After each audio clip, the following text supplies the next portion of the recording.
One of my favorite quotes from our next speaker is that art is so often better at theology than theology is. It's hard to say as a theologian. But what this beautiful truth speaks is that our God is not one that desires only towards merely intellectual assent, but rather a God that wants to know us personally and intimately through experience as much as thought, through our hearts and our hands as much as our minds. I hope that's been made more evident by now from this weekend that the imagination is a tool that allows this to happen.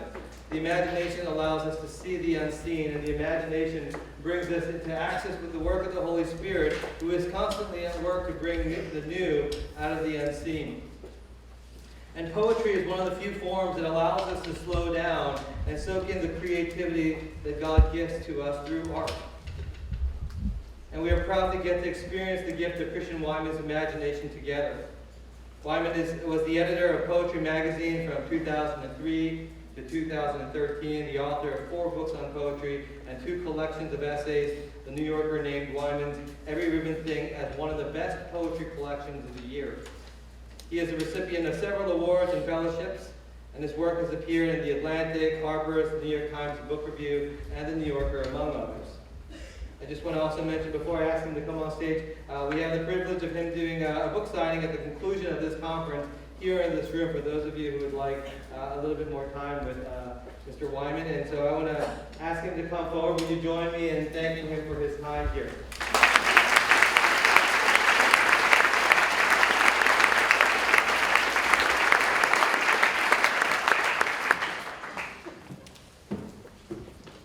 Everybody hear me okay? Turned on?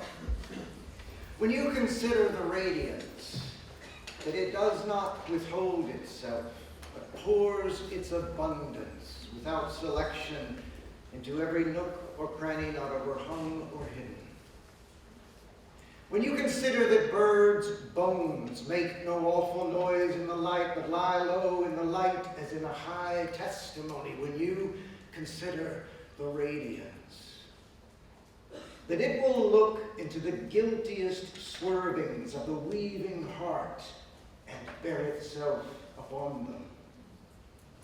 When you consider the abundance of such resource as illuminates the glow blue bodies and gold-schemed wings of flies swarming the dumped guts of the natural slaughter or the coil of shit, and in no way winces from its storms of generosity, when you consider that air or shale, snow or vacuum, squid or wolf, rose or lichen, each is accepted into as much light as it will take, then the heart moves roomier. The man stands and looks about. The leaf does not increase itself above the grass, and the dark work of the deepest cell is of a tune with May bushes and fear, lit by the breath of such, calmly turns to praise.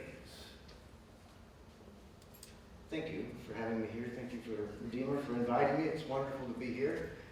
That poem is not by me, unfortunately, but by the late, great American poet A.R. Ammons. And I begin with it for 2 reasons, really 3 reasons. One is to encourage you to memorize poems. I promise you, it will be, you'll be glad you did. No matter what age you are, you'll be glad to have poems in your head. All of my students have to memorize poems, and I have to convince them at the beginning that they're going to love it. But they come around, they eventually do. The second is, I'm going to talk a lot about art and faith. And the word art is like the word faith, and that if you use it abstractly very much, as I'm sure you've discovered this weekend, it's leached of meaning. And so I want to foreground the poem, and I'll keep poetry at the center of what I'm saying. The second reason is that although that poem feels like a religious poem, feels like an incarnational poem almost, the truth is A.R. Ammons had no religious belief at all, and he could actually be pretty caustic about Christian religious belief in particular. So that's another thing I'm going to touch on during this talk, what an art of faith might look like in the absence of faith. Ammons represents a phenomenon that I'm sure all of you are familiar with. He's what you might think of as an unbelieving believer. He wouldn't really believe in anything beyond the material world if it weren't for the insights that he were given in his own life and poetry. And yet, by means of those insights, what William Wordsworth, the great poet William Wordsworth, called spots of time, it becomes possible to live, and even as in that poem, to praise. The great Jewish theologian Abraham Joshua Heschel once defined faith as primarily faithfulness to the times when we had faith, which I think is a wonderful definition. It takes the pressure off of you to think, do I have faith at this moment all the time? You think of the moments when you had it, and you remain true to those moments in your life. It's a tenuous and tenacious discipline of memory and hope.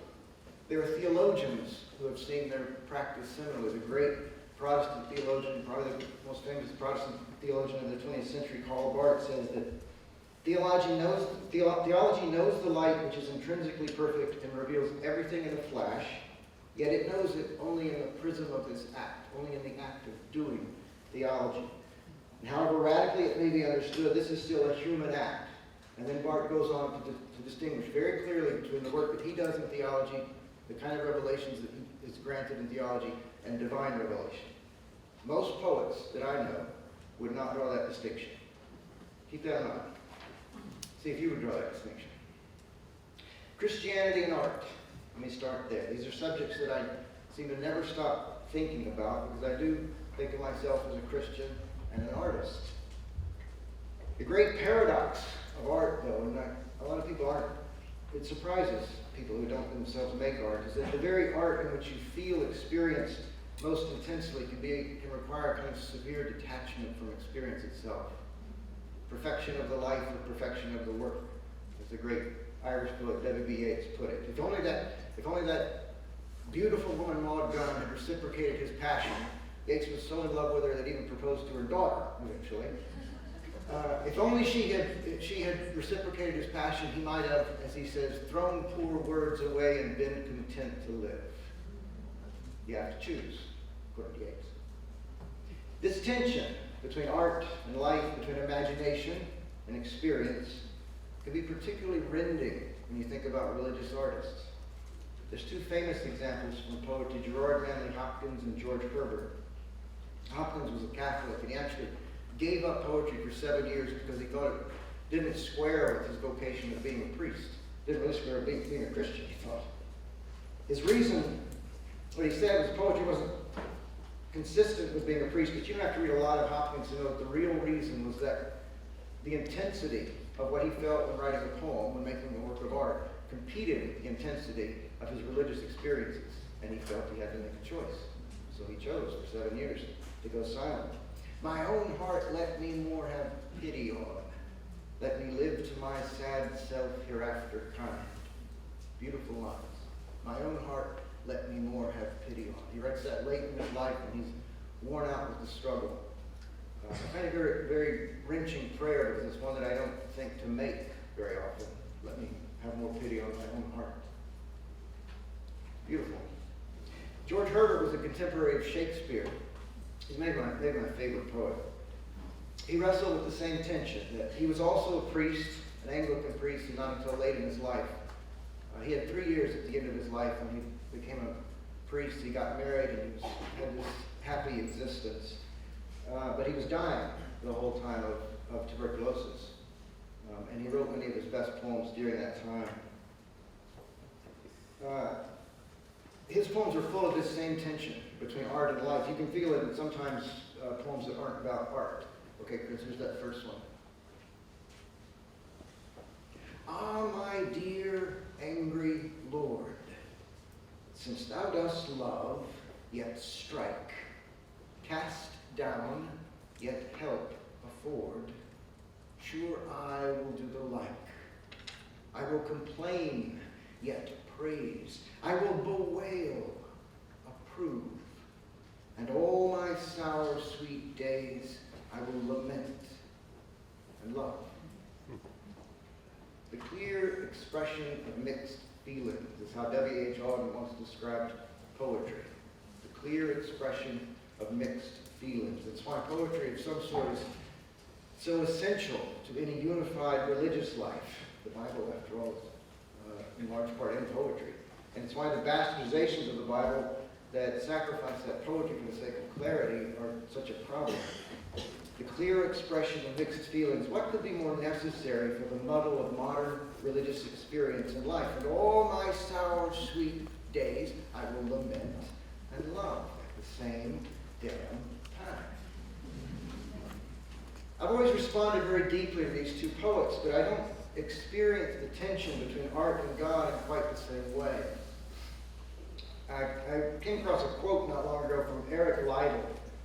The movie The Chariots of Fire tells the story, and here's the quote. He says, he's thinking of going to be a missionary in China, but he doesn't want to do it yet. And he says, I believe that God made me for a purpose, but he also made me fast. And when I run, I feel his pleasure.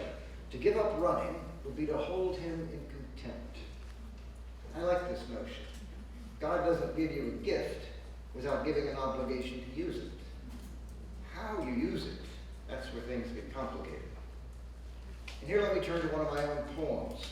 Let me use some of my own experience as a lens through which to look at some of these things.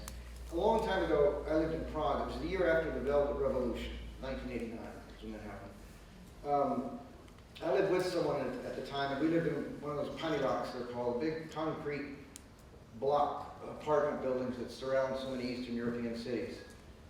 It was $30 a month, $35 a month. You can't get that in Prague now.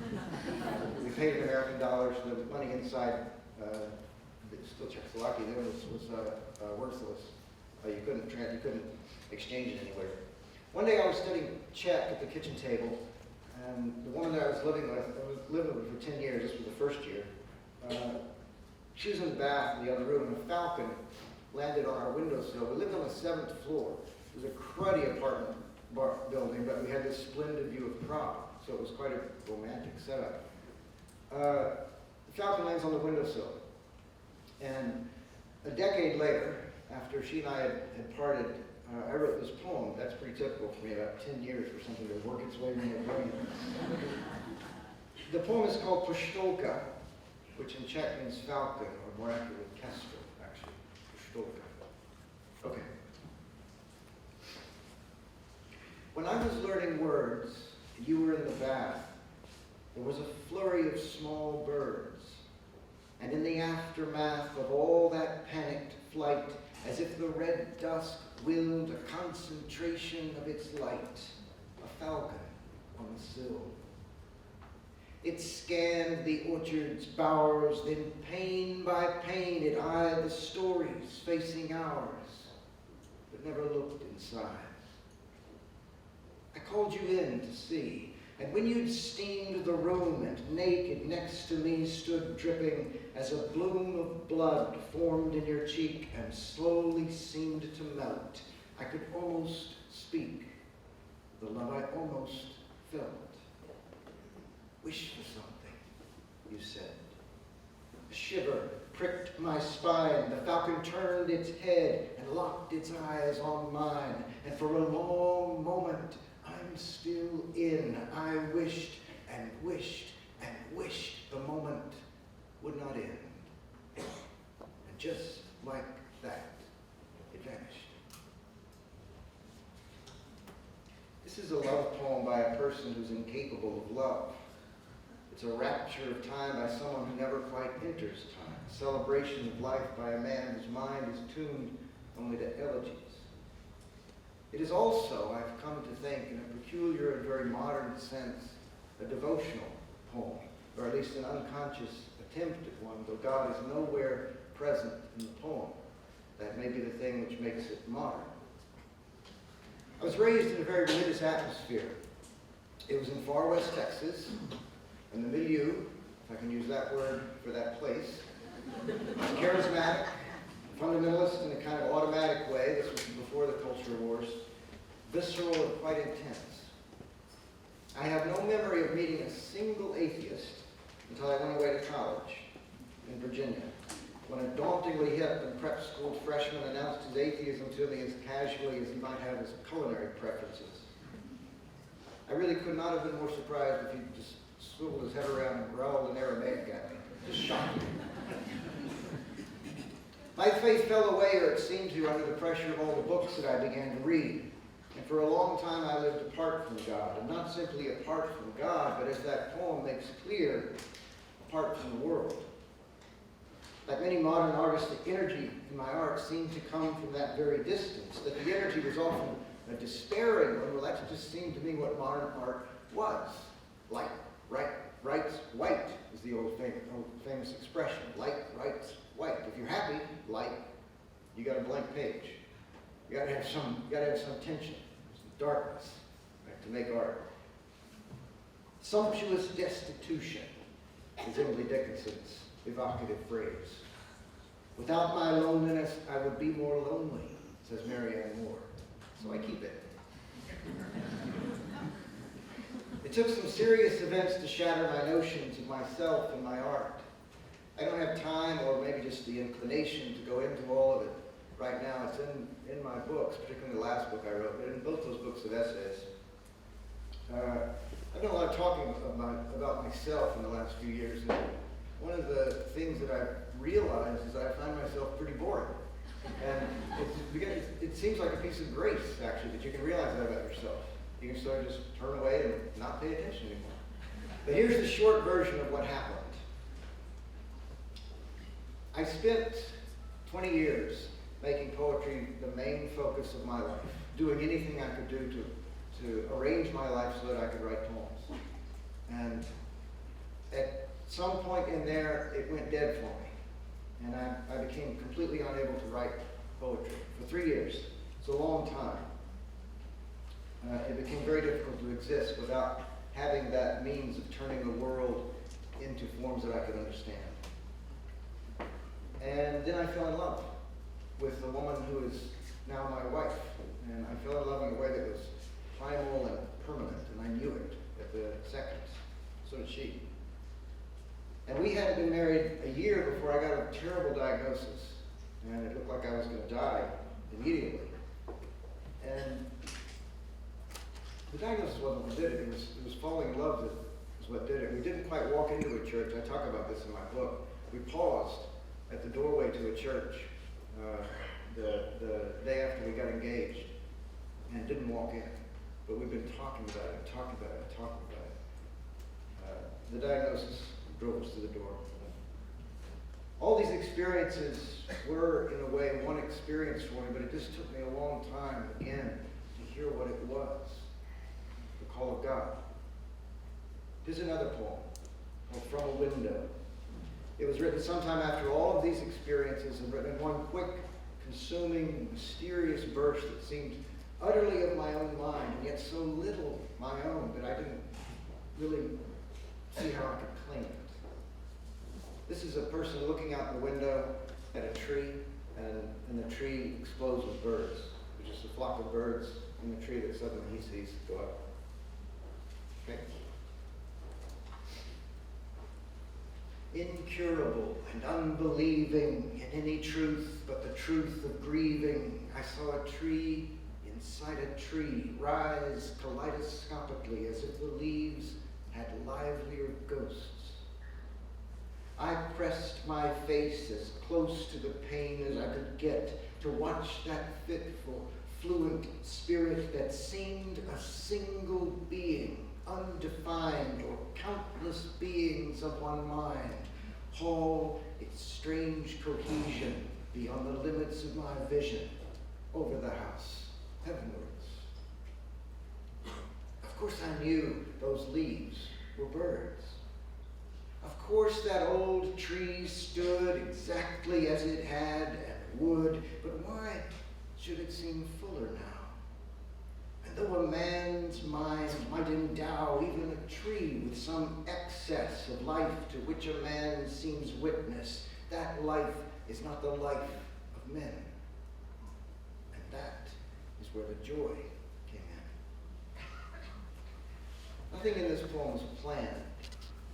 I didn't begin to have the realization that an experience of reality can open into an experience of God and then go write a poem to illustrate my feelings. It was quite the reverse. I wrote the poem one day out of anguish, emptiness, grief, all the emotions that had animated so much of my earlier work and it exploded into joy. Here's another poem, written about the same time as From a Window. It's called For D. D is my wife. Just as a tree has fallen over, I just tell you this because I know sometimes just to hear a poem, even if you're getting it projected, can be difficult if you don't read a lot of poetry. The tree has fallen over and is caught in the crook of another tree. So it hasn't died yet. It's just resting in the other tree. Okay, for D, the next one.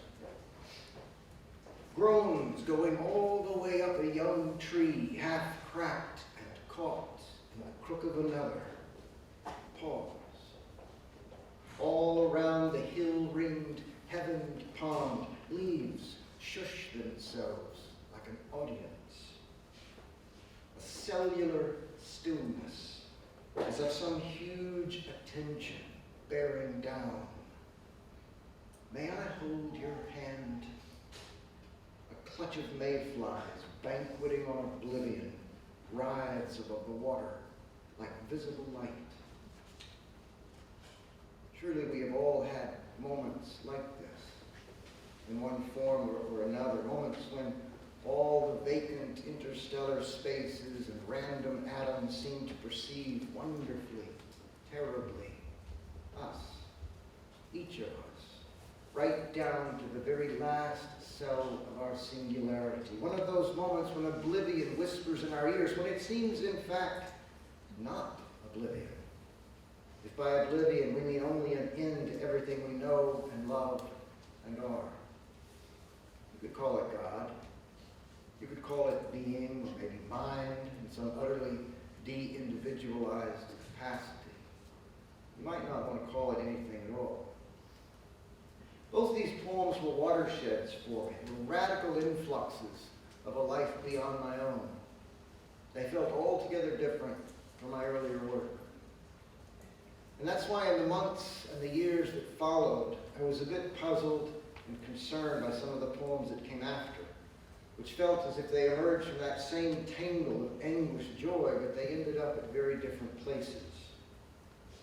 A couple of my Christian friends were actively disturbed by the work, and I was asked, in fact, at one conference if I considered myself an atheist Christian. I think of Dietrich Bonhoeffer in prison has a letter where he talks about actually having more fellow feeling for atheists. Dietrich Bonhoeffer, one of the greatest theologians of the 20th century, has more fellow feeling for atheists than he did for his fellow Christians. Puzzle that one out. It's certainly true that some of the later poems have the same loving particularity of detail that is in that poem that I just read for D. But they don't have any indication of a beyond. They have the same kind of fluency, that all-at-one burst feeling that you got from a window, but they don't have its faith. There is some sort of faith there, though, I think.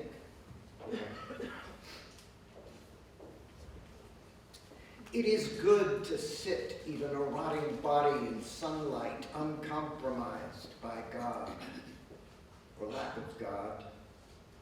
To see the bee beyond all the plundered flowers, air staggered toward you, and like a delicate helicopter hover above your knee until it finds you to be not sweet, but at least not flinching.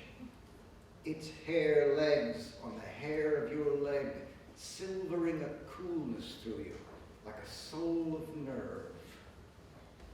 A soul of nerve. The physical and the spiritual are completely crushed together in that. Soul of nerve. Or this one, called Hammer is the Prayer. This is a poem that begins in medias res, in the middle of things. And there's somebody up on there's been a big storm, wiped out a lot of houses, and somebody's up on the roof. And clearly, if you read the poem, you can figure this out. There's an argument ongoing about what consolation can God be. Why would we turn to God right now?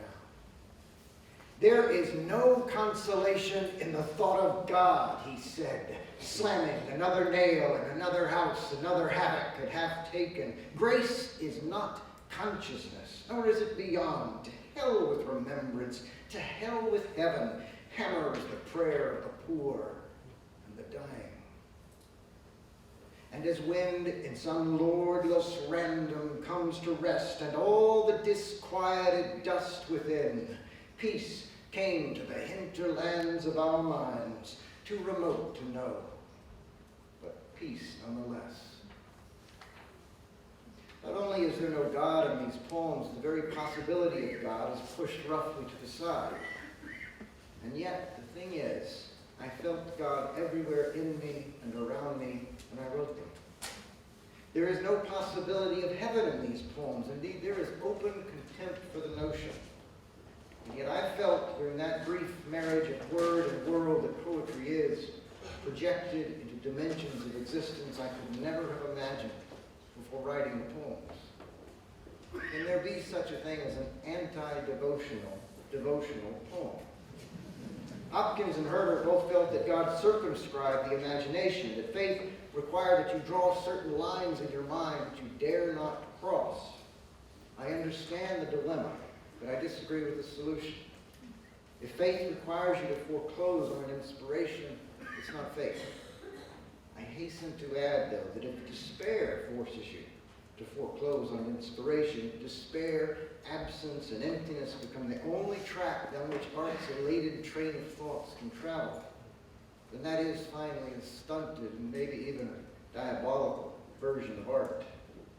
Kafka thought that the reward, when he had these great moments of writing at night, he was so intoxicated with it, and he got up one morning and wrote a letter to I forget who it was from, who it was to. He says, I finally discovered what these hours are. These hours that are everything in my life with a reward for serving the devil. Puzzle that one out, too. Released into what? There is a release that I'm talking about in these poems, but you have to ask yourself, released into what? I think you can tell. I think Kafka was released into divinity, and he was just being cantankerous there. But it's another lecture. I don't see these poems in simple opposition to each other. I'm convinced that the same impulse that leads me to sing of God leads me to sing of godlessness. God would have us know that we must live as men who manage our lives without it. Dietrich Bonhoeffer, again. The God who lets us live in the world without the working hypothesis of God is the God before whom we stand continually. Before God and with God, we live without God. Clearly, then, the question of exactly which art is seeking God and seeking to be in the service of God is much more complicated than it seems. There is something in all original art that will not be made subject to God. If we mean by being made subject to God a kind of voluntary censorship or willed refusal of the mind's spontaneous and sometimes disturbing intrusions into and extensions of reality. But that's not how we should understand that phrase. We come closer to the truth of the artist's relation to divinity if we think not of being made subject to God, but of being subjected to God. Our individual subjectivity being lost and rediscovered within the reality of God. Human imagination is not simply our means of reaching out to God, but God's means of manifesting himself to us. It follows that any notion of God that is static is not simply sterile, but since it asserts singular knowledge of God and seeks to limit his being to that knowledge, blasphemous. God's truth is life, poet Patrick Kavanagh says. Even the grotesque shapes of its foulest fire. One part of that truth, for even the most devout among us, is the void of godlessness. And, this is crucial and weird, the joy of that void. What I'm trying to say, I suppose, is that sometimes God might call a person to unbelief, or what looks like unbelief, in order that faith can take new forms. Let me end with a poem that gives you some sense of how all of these thoughts have played out for me and in me more recently. I wrote it during one long anguished night when, to quote my old companion George Herbert, my thoughts were all a case of knives.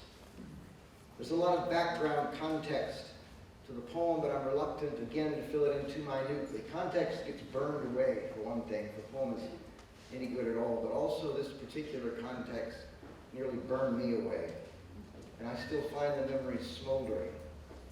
Suffice it to say that I was sick unto death. In the Kierkegaardian sense, yes, sick of despair, sick with despair. Sick in my soul, but also quite literally, sick unto death. It has been my own experience that the reason why there are no atheists in foxholes, so to speak, is not because of the roar of death and destruction that makes a person terrified, but because when one is truly confronted with one's death, everything goes icily quiet. You don't turn to God in a crisis because you are afraid, at least not primarily. You turn to God because for once all that background chatter in your brain, all that pandemonium of blab ceases, and you can hear. And what some people hear is a still, small voice. I've never felt much comfort in the notion of heaven or eternity, mostly because I can't conceive of those things. Christianity is, or at least it ought to be, a scouring of the self, the individual ego, and most of our notions of eternity and or heaven amount to nothing more than a dream of the self's survival. And yet, something in us does seem unkillable, doesn't it? We have these moments of banqueting on oblivion. We have our intimations of immortality, as William Wordsworth called them. This, then, is one of mine. It occurred not in the bucolic Lake District, which is where Wordsworth got his, but on the miserable, overcrowded L line in Lake Chicago, which is where I lived until a year ago when my family and I moved to New Haven. This poem is called My Stop is Grand.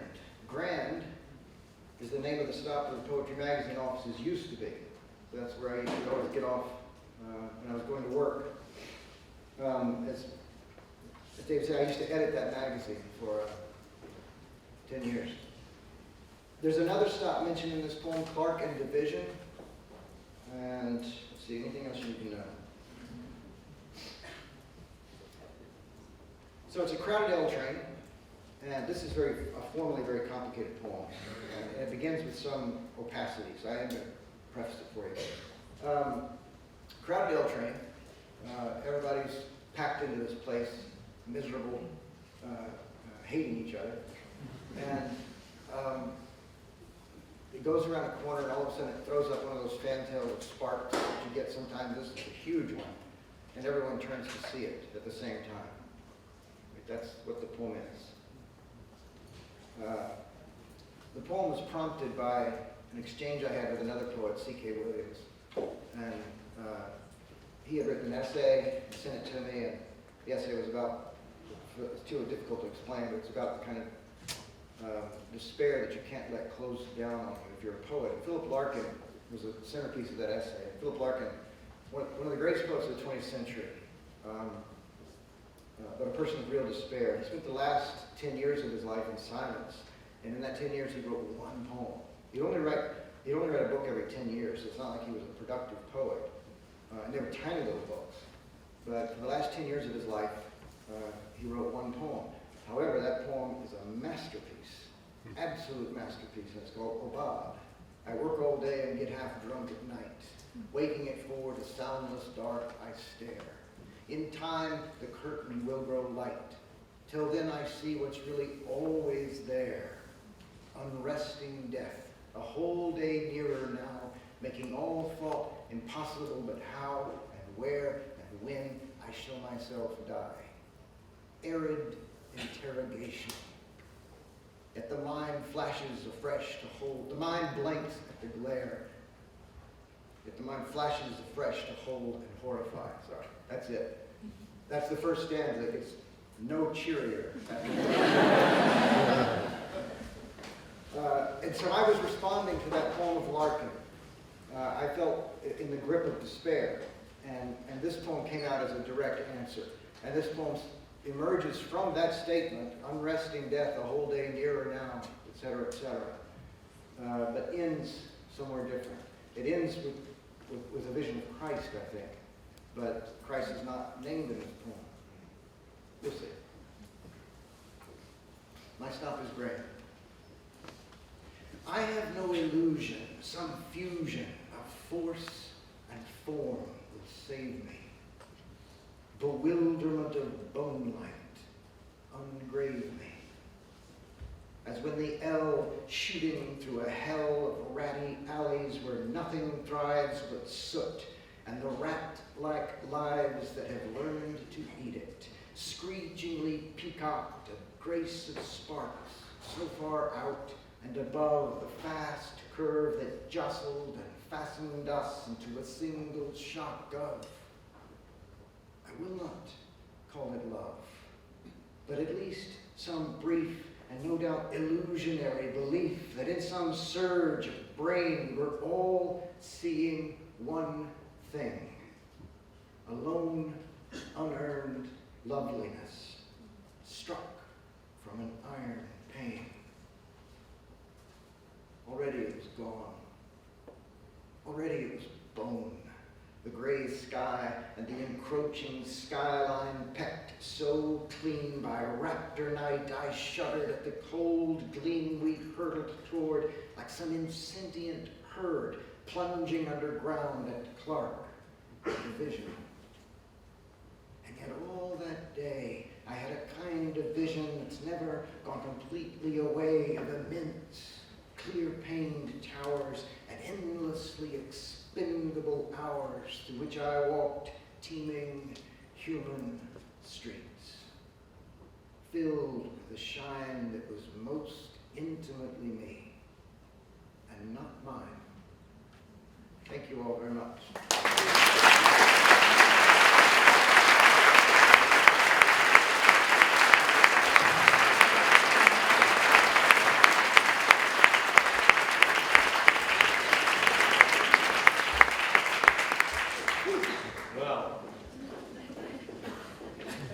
Well, we've come to the conclusion of our conference, but before we do that, we wanted to give you an opportunity for yourselves to reflect a bit.